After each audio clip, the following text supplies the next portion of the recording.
आचार्यों की बातों को पंडित दौलत राम जी ने अध्यात्म के तरीके से कहने का प्रयास किया। 6 डाला का ग्रंथ लोग व्यवहार में चाहें तो व्यवहार में स्वीकार करें और अध्यात्म में चाहें तो अध्यात्म में स्वीकार करें। उसके अंदर बहुत बहुत ही रस भरा हुआ है। हमारी चर्चा आपसे 15वें दोहे के ऊपर चल रही है। विगत 5 दिनों से इस 15वें नंबर के दोहे पर ही चल रही है। बालपने में ज्ञान न लहो, तरुण समय तरुणी रत रहो, अर्धे मृतक सम बूढ़ापनो, कैसे रूप लखे आपनो। मैंने आपको एक दिन बताया भी था कि बालपने में ज्ञान न लहो मतलब प्रथमान योग है, तरुण समय तरुणी रत रहो मतलब करणान योग है, अर्ध मृतक सम बूढ़ापनो चरणान योग है, और कैसे रूप लखे आपनो द्रव्यान योग है। तो तरुण समय तरुणी रत रहो, तरुण वही है जो ब्रह्मचर्य की साधना कर सकता है। अगर इसकी ग्रंथ की दृष्टि से आप देखेंगे, ग्रंथ में जो लिखा है वो पढ़ेंगे तो आपको ये लगेगा तरुण समय तरुणी रत रहो, युवक युवती के साथ रमण में रहता है, युवक युवतियों के साथ भोगों में मस्त रहता है। लेकिन मैं कहना चाहता हूं इसमें कुछ और भी सार छिपा हुआ है।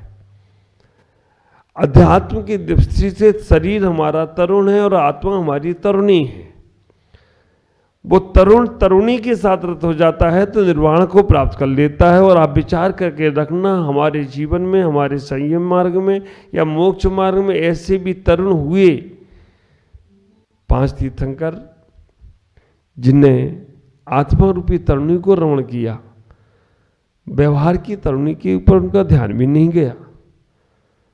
पार्श्वनाथ भगवान, नेमिनाथ भगवान, भगवान महावीर स्वामी, मल्लीनाथ भगवान और वासुज भगवान, ये वो तरुण थे जिन्होंने अपनी आत्मा रूपी तरुणी पर अपना ध्यान दिया। आप विचार करके रखना, जिन तरुण को अपनी आत्मा रूपी तरुणी पसंद आ जाए तो बाहर की तरुणियां एक नहीं 8 मिल जाए तो भी छोड़कर चले जाते हैं। जम्मू स्वामी को पढ़ा होगा आपने।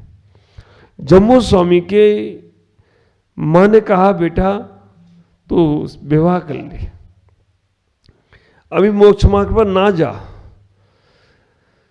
बहुत अड़चन डाली उनकी मां ने, लेकिन जम्मू स्वामी ने इतना ही कहने का प्रयास किया, मां तुम जिसमें अड़चन डाल रहे हो, जिसमें तुम अंतराय का बंद कर रहे हो, इस मार्ग पर तुम्हें भी तो आगे बढ़ना है।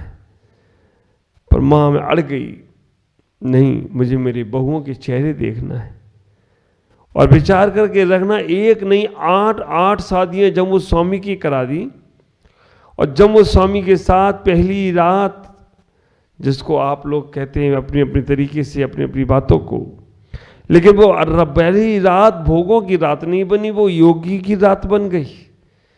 रात भर तत्वों की चर्चा हुई।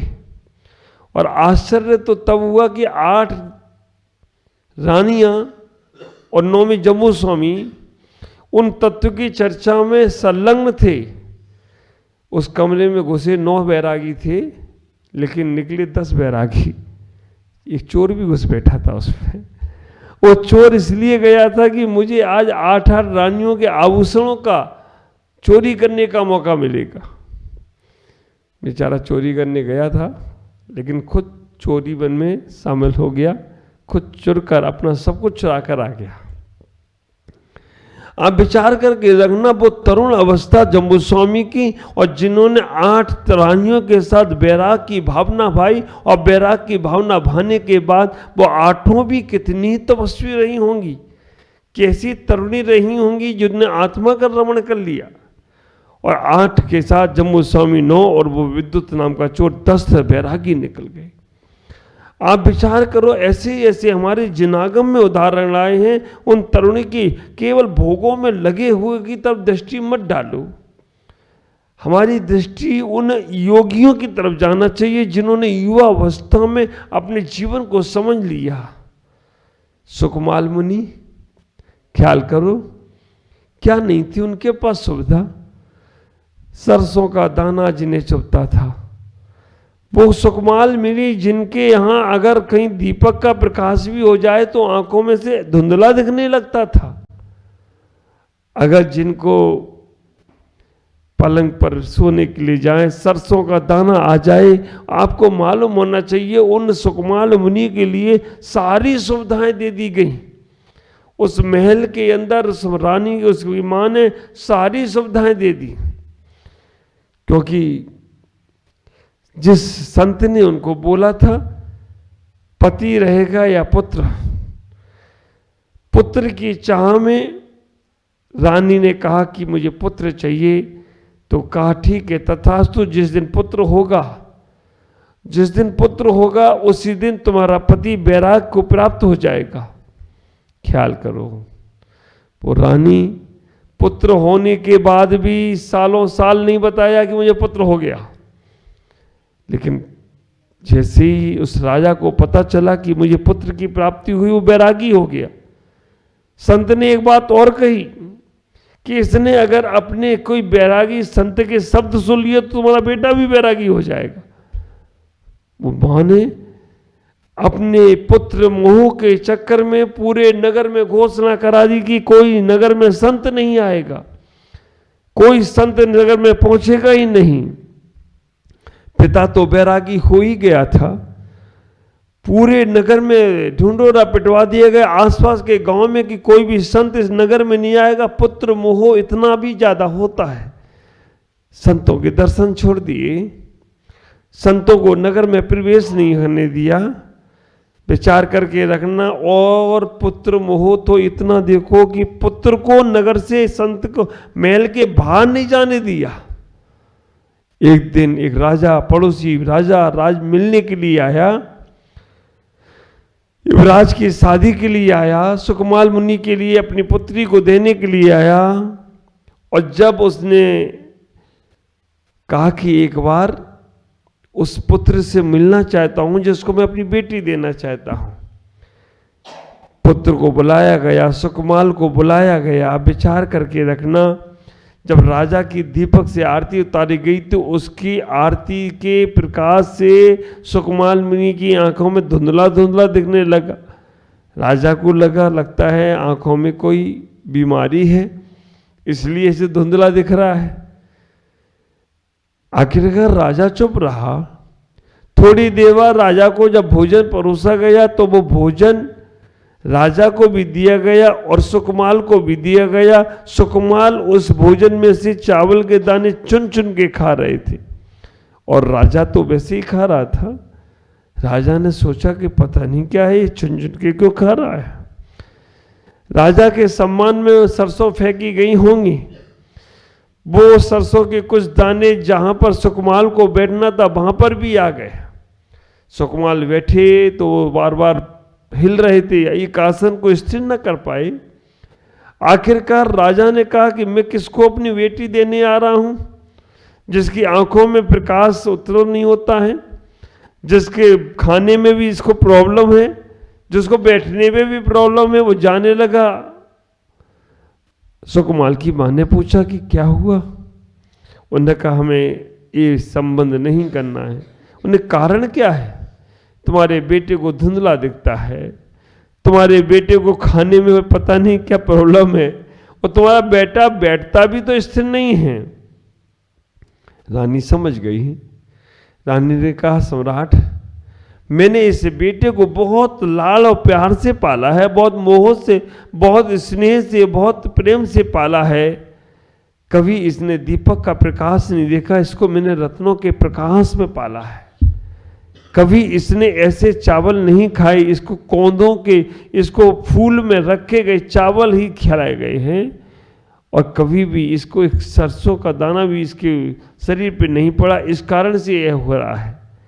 आप विचार करना, जब वो सुकमाल मुनि बैरागी हुए, जिनको सरसों का दाना चुरता था और फिर उनको वो सियालनी खाती रही, उनको उफ भी नहीं निकला। वो तरुण थे, वो जो तरुण के साथ रथ थे, आत्मा के साथ रथ थे। ऐसा तरुण अवस्था तुम्हारे अंदर भी आना चाहिए। हम भोगों में तो बहुत बार लगे हैं, लेकिन एक बार योग की साधना कर तो देखो, जो आनंद आएगा। भोगों का आनंद जब तक भोगों की प्राप्ति नहीं है तभी तक आता है। भोगों की प्राप्ति हो जाए उसके बाद वो आनंद क्षण भर में खत्म भी हो जाता है।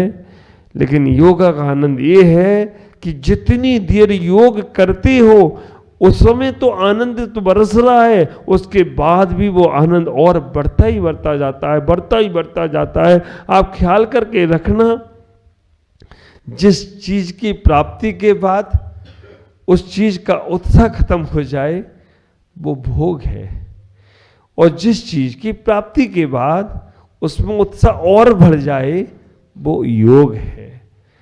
तो तरुण व्यक्ति उन उस वस्तुओं की ओर ध्यान नहीं देता है कि जिनको पाने के बाद उत्साह ही खत्म हो जाए, उल्लास ही खत्म हो जाए। ख्याल करके रखना, बात बहुत छोटी सी है लेकिन बात बहुत महत्वपूर्ण है।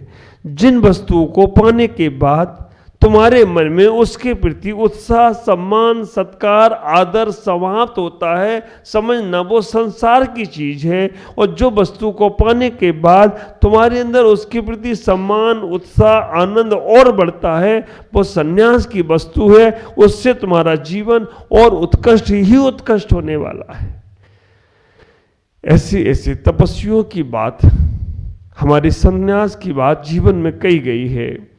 जिनने एक बार अपने अंदर को समझने का प्रयास किया वो लोग जीवन में बहुत ऊंचाइयों को प्राप्त हुए।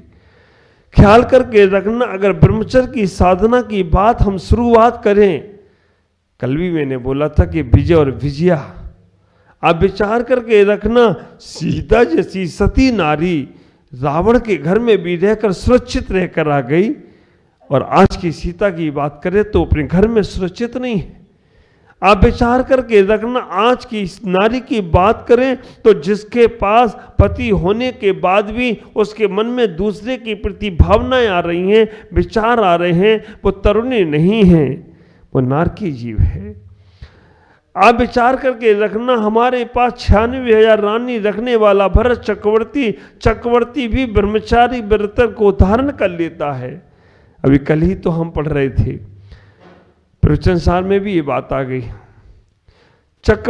भरत चक्रवर्ती की 96,000 रानियां, चक्रवर्ती हमेशा युवा, रानियां वृद्ध होती जाती हैं तो उन्हीं की रानीवास में, उन्हीं के जिनाले में जाकर दीक्षाएं ले लेती हैं।